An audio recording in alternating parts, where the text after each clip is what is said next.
Good morning, guys. Kagigising ko lang. Ang sarap matulog dito sa bed namin kasi. Tingnan nyo naman.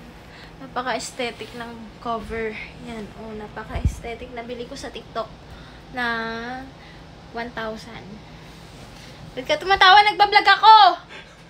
Kailangan natin mag-vlog. Kailangan natin yumaman. Ayun sila. Tinatawanan niya ako kasi nagbablog ako. Nagtatrabaho siya kasi set siya ng prod para sa shoot namin for tomorrow. So, ayan. Good morning, kahit alas 2 na.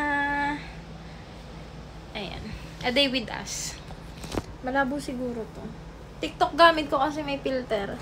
Wala po akong makeup niyan bagong gising ako. Meron lang akong kilay kasi nagpa-microblading. Nasaan si Chargo? Nasaan ang anak ko?